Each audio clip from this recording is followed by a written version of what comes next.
Valentine Corliss walked up Corliss Street on the hottest afternoon of that August, a year ago, wearing a suit of white serge that attracted a little attention from those observers who were able to observe anything except the heat.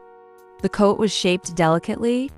It outlined the wearer, and fitting him as women's clothes fit women suggested an effeminacy not an attribute of the tall Corliss. The effeminacy belonged all to the tailor, an artist plying far from Corliss Street, for the coat would have encountered 100 of its fellows at Trouville or Ostend this very day. Corliss Street is the Avenue du Bois de Boulogne, the Park Lane, the Fifth Avenue of Capital City, that smoky illuminant of our great central state. The street itself was a blaze of heat, a shimmering mirage of asphalt and brick. The air hung heavy, thick with the smell of exhaust fumes and the cloying sweetness of honeysuckle. The only sound was the rhythmic drone of traffic, punctuated by the occasional honk of a car horn. Valentine Corliss, tall and slender, walked with a languid grace that seemed out of place in the bustling city. His white suit, a stark contrast to the drab browns and grays of the surrounding buildings, seemed to shimmer in the heat.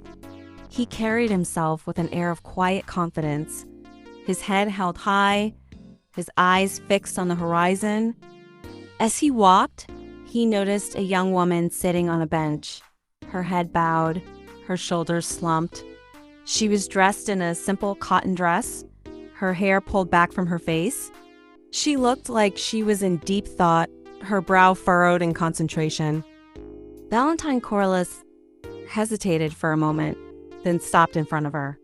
He tipped his hat and said, "Good afternoon, madam." The woman looked up, startled.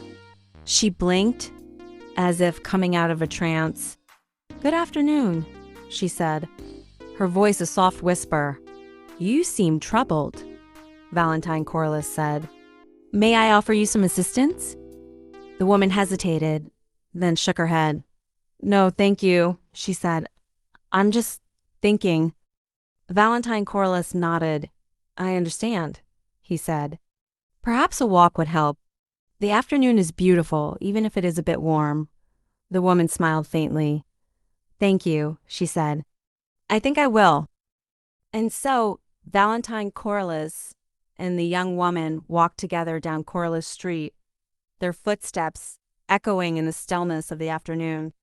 They didn't speak much, but their silence was comfortable, filled with the unspoken understanding of two souls who had found solace in each other's company. As they walked, Valentine Corliss felt a strange sense of peace. The heat seemed to melt away, replaced by a cool breeze that whispered through the trees. He felt a connection to the young woman, a bond that transcended words. He knew that this was a moment he would never forget.